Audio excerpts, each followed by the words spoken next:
Well, we've had some great talks over the year, and we're looking forward to the special talk today from Dianne Barry. Dianne, welcome along. We're looking forward to hearing about the Mathew effect. Thank you, from Bill. And yes, I thought this was a really good term that I came across recently.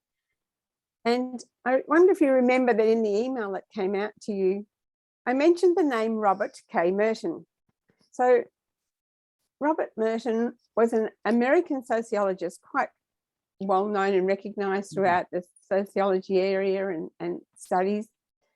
And one of his key areas of study was around mass society and its set of social and cultural structures that is attached to a whole set of behaviours. He developed notable concepts in sociology of science, sociology of crime and defiance, and sociological theory. But he's more well known for terms you might recognise, such as role model and self-fulfilling prophecy. The Mathew effect is one of his idea creations terms he created.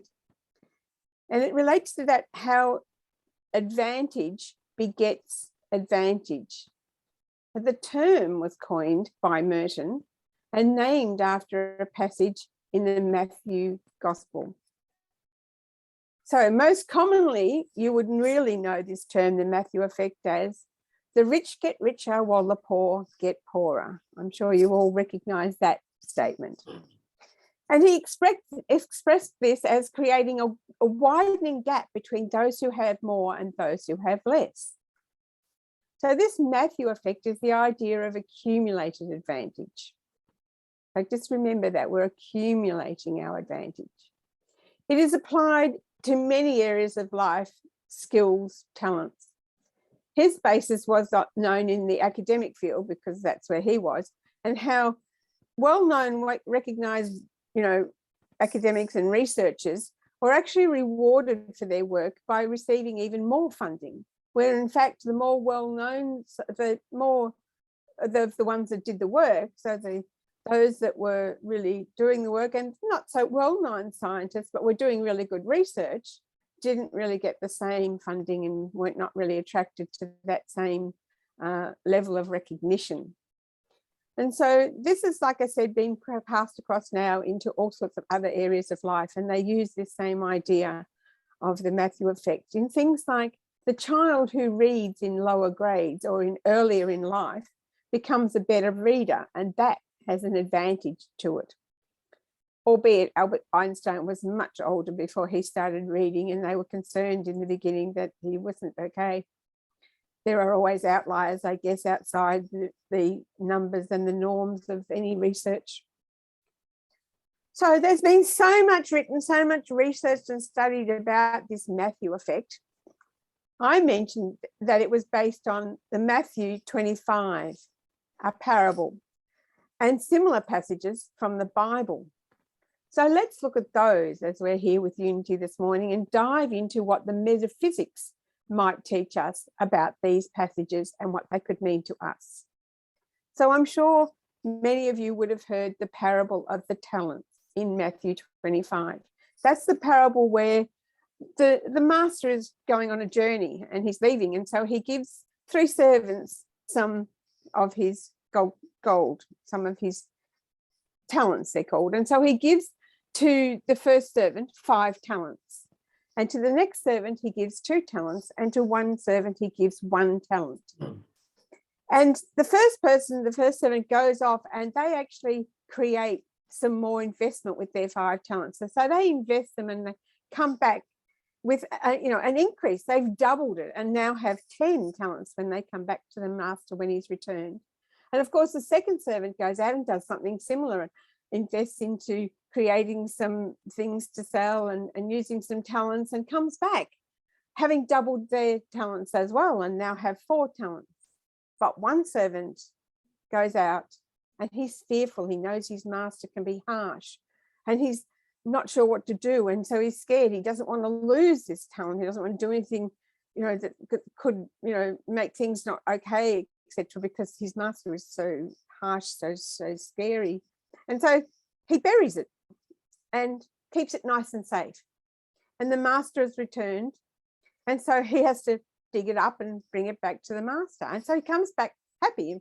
He's still got his talent. The master, however, looks and says to the first servant, well, you've done so well. I gave you 5 and you've come back with 10. I'm going to reward you with even more and allow you to look after more of my property and more of my areas that you can invest for me and look after. And to the second servant, he says, you've done well as also, and I'm so pleased with what you've done that I'm going to give you some more responsibilities, some more talents, some more things to be able to work with. But then he turns to the servant with just 1 talent, who buried it. And he looks and says, I gave you that and you did nothing with it. And so I'm going to take that from you. And in fact, for more, I'm going to take from you. And he takes that 1 talent from that servant and gives it to the one who had 10. And that seems kind of unfair. And it ends with Mathew 25, verse 29 says, for all those who have, more will be given, and they will have an abundance. But from those who have nothing, even what they have will be taken. In the similar story about the similar parable, although told from Luke's point of view, which is a slightly different telling of the story, it still ends with, I tell you, to all those who have, more will be given. So this also comes up in some other areas in the Bible, some stories or parables about the lamp under the bushel, as mentioned in Mark, where he talks about, is a lamp brought in and put under a bushel or put under the bed, or is it put on a lampstand to shine for everyone? And that ends again with, pay attention to what you hear. The message you give will be the measure you get, and it will be added to you. For those who have more, more will be given, and for those who have nothing, even what they have will be taken away. It's also shown up in the story in Luke, that same a lamp under the jar. Again, Luke telling a similar story. So why did Jesus use parables to do these teachings? What did these parables mean? What was he teaching to the people? So in Matthew 13, there's a story, the purpose of the parables, and it says this. So I'm reading for anyone who wants to look it up, okay? Matthew 13, 10 to 17. Then the disciples came and asked him, why do you speak to them in parables? He answered, to you it has been given to know the secrets of the kingdom of heaven, but to them it has not been given. For to those who have, more will be given, and they will have an abundance.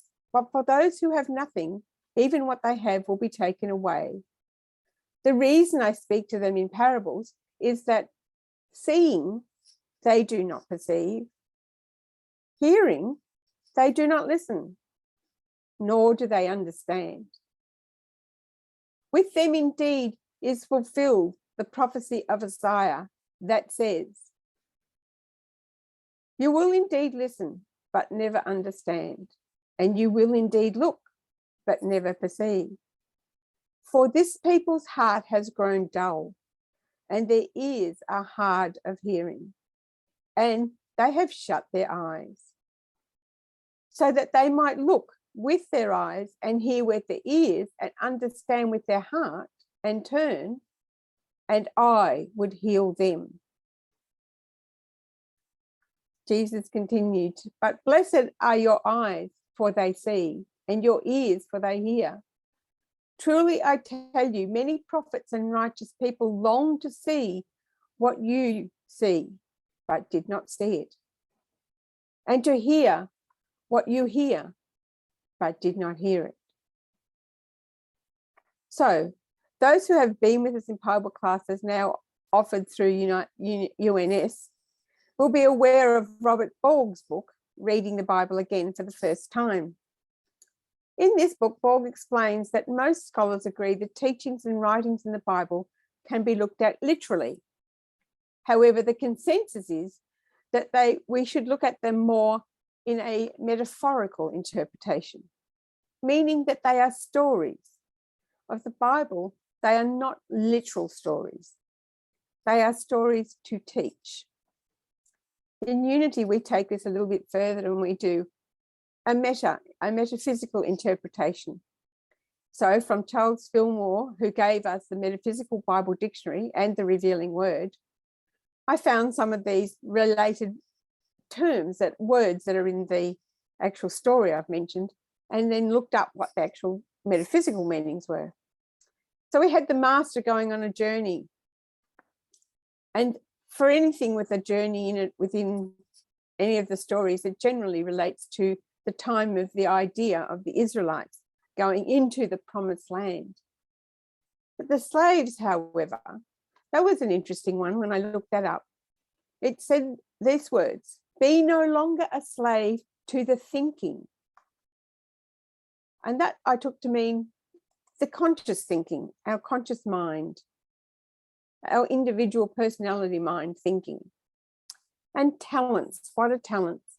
Well, talents are wonderful things, and I'm going to talk about them more, but in particular here, it's talking about our spiritual gifts. So they symbolize our spiritual gifts of love and life and truth, substance and intelligence, faith, power, judgment, and will. All the gifts of spirit are to be used to our fullest capacity. And of course, there was the master in our story. And the master, when you look that up in different areas of Revealing Word, comes down to the I am. It's the absolute principle of truth. And through the I am, we're establishing in our own consciousness. Then, of course, there was darkness, or if you like, the one who didn't, the talent that was not used, that was buried into the darkness. And it's an ignorance of the sense of man. So this darkness represents an undeveloped capacity. It's caused by a lack of love. And so now for that deep dive into the Mathew effect, which I'm talking about today, the rich get richer. One of my business mentors pointed out, what this really means is you focus on gaining your first client and you focus on adding value to them. And when you receive your first payment from them, focus again on adding more value to them. Okay, so I'd like to remind you that we all have that divine within us.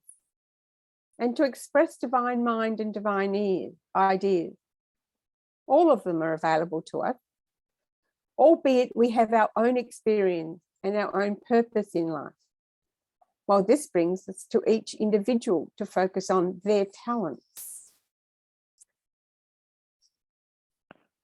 What you are doing is developing your talent. In my case, my marketing with business and developing the important focus of adding value. I like to do that here too. As you add more value, you receive more value. Generally, it's money. It's not always. And so it goes. You start by getting one client or by adding value to someone's life. And then you get more of that.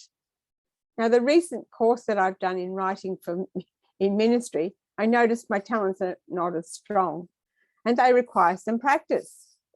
So, you know, what we learned in the very first class of that writing for ministry class on the very first day was just write every day. Just do it. Just sit down every day and write. And we were given some ideas and thoughts on different headings we could use to start off our writing, or first lines, if you like. And so this is how you become a better writer. You do more of it. So you get more. This is the connection to Jesus' teachings that's showing up in Matthew, Mark, and Luke. With their accounts of the parable of talents, investing that in you to grow more of it, not to bury it in fear in the ground and in darkness, the undeveloped capacity. Within our classes, we teach some personal development, as well as spiritual classes like metaphysics. During these classes over the last few years, I realized I had a real passion for teaching and speaking, and in particular about consciousness. Yes, I worked in IT and I really loved solving problems for clients and implementing new systems, etc. I found what I loved and I worked with this, growing my skills and my knowledge and my environment. Even those of my contacts and peers in my industry. It's also a talent that I still love to serve and add value to others with. My inspiration now is speaking, and we're speaking with you all today. And the more I do it, the more I learn and grow and contribute. Now, there are some talents we all know that are not mine for me to work with. And I'm in the dark about them, but that's okay. There's a space in our world for those who do have these talents to bring them to us and bring the light to them for us. Everyone has a talent, and contributing it helps it to grow. So this also applies to our spiritual gifts. And in Mathew, we're talking about the spiritual gifts. The metaphysical interpretation is our spiritual gifts. They're gifts of love, of truth, of faith, and those associated like peace and compassion. Very clearly, this teaches us we get more by investing that talent. So how do we, you and me, how do we invest our talents of love, truth, faith, compassion, peace?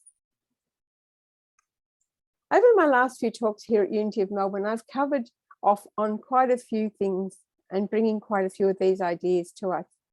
Do you remember my talk about I am divine? That was the affirmation from January 21 Daily Word, and I keep bringing it up. And then I gave you all an exercise to look in the mirror every day, feeling the love in your heart, and then say those statements: I am divine, I am love, I am enough. And my last talk about having an existential crisis, a crisis of faith, referring to that Netflix series, The Crown, and how we can move through that. So today I'm going to be very clear. We can be in the darkness of fear, shame, guilt, anger, away from the light. Or we can be in love, peace, compassion, in inclusiveness. Remember, the more we have, the more we get. That's the Mathew effect. In some of my classes this week in my digital marketing and with my mentor, I've again revisited the words of superconscious and the comments of the field, or quantum physics calls it the field. We often call it the divine or divine mind, and sometimes I call it spirit. But whatever word works for you, we are in the end talking about just one thing, and that is the oneness.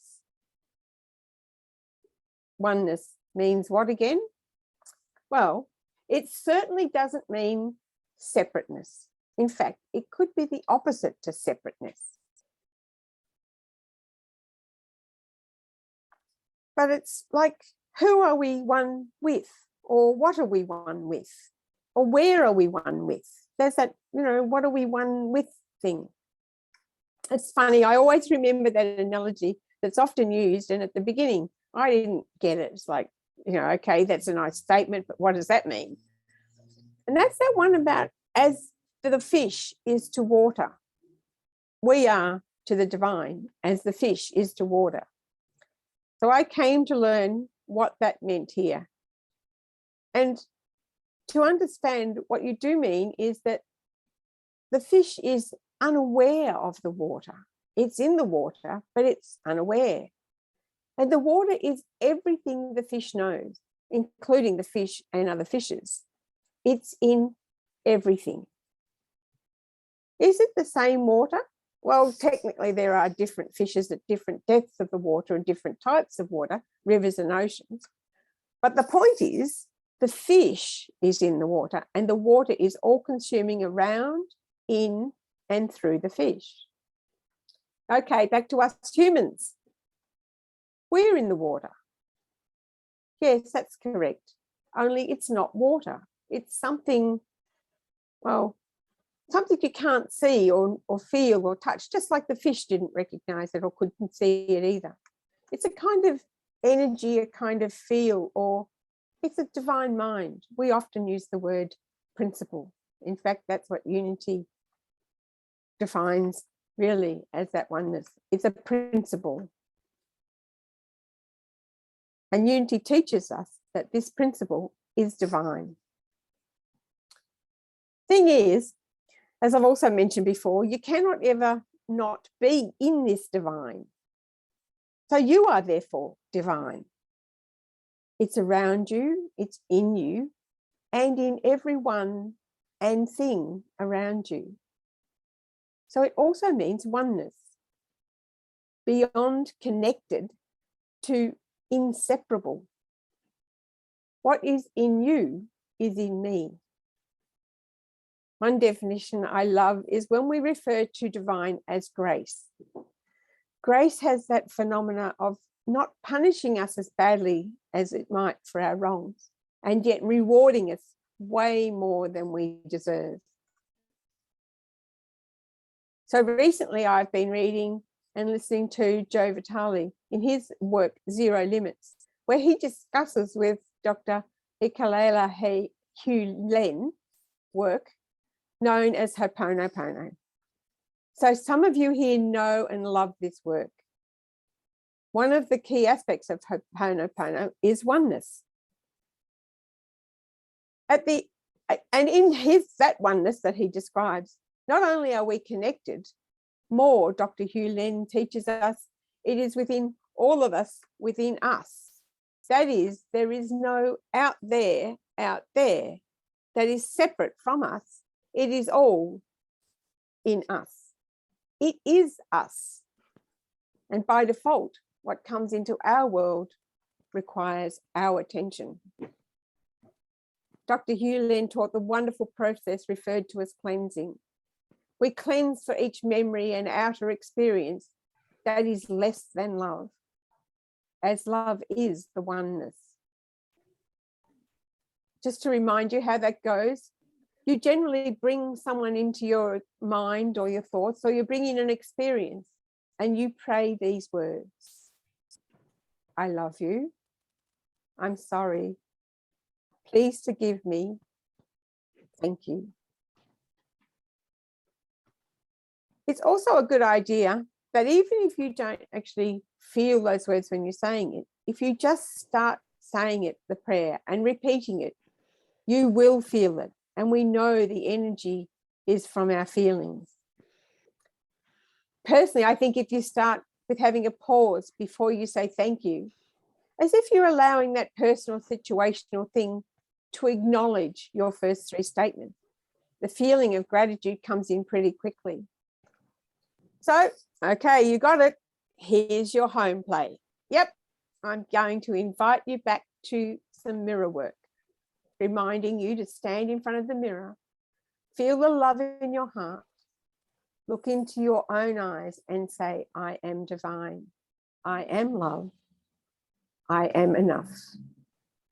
And then from this point, we can then work with a person, experience, and say our Ho'oponopono prayer.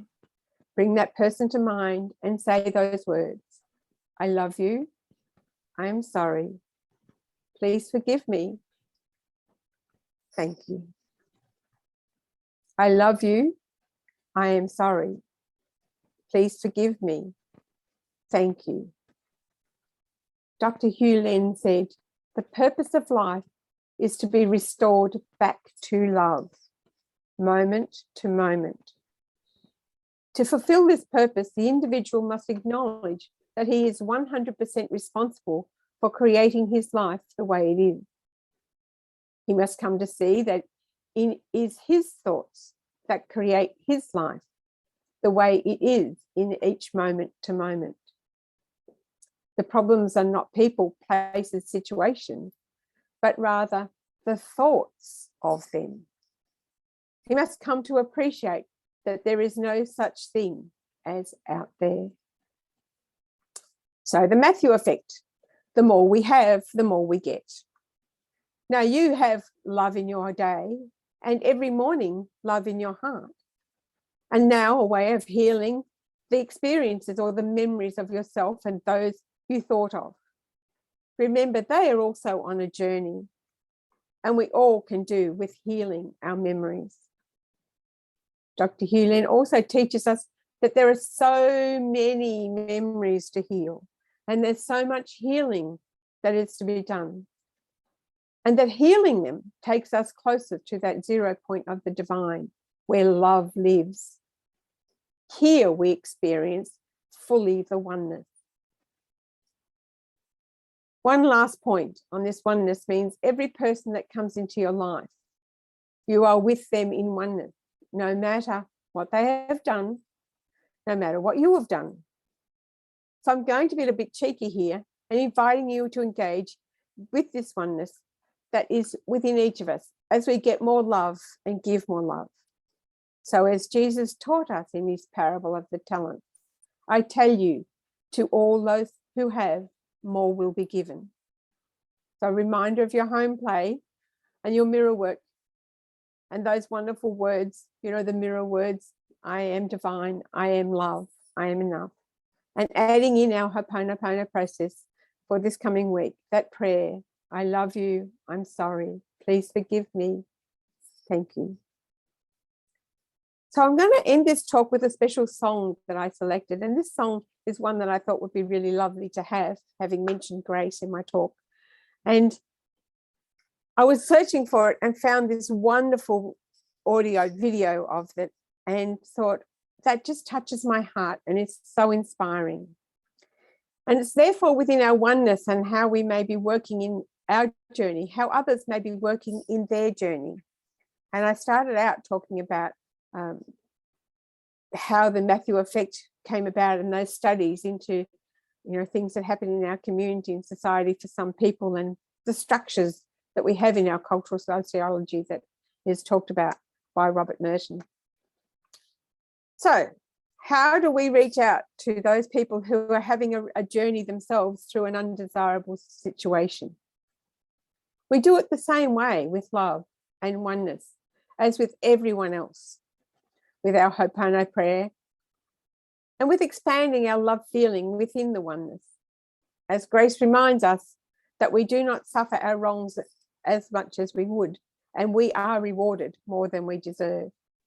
So this song is so well known and so familiar, and I know it's a favorite of many of you, and I'm sure many of you will sing along.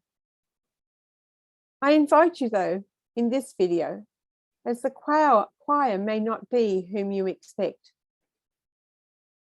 I enjoyed and was inspired by what I see is the love of a singing teacher, a choir master, and a pianist. And as the choir performs, I find the experience of this choir really moving.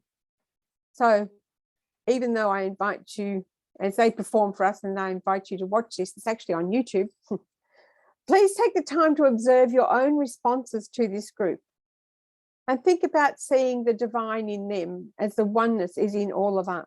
So thanks, Raps. With love, I invite you to enjoy the Kelvin Prison Initiative Choir.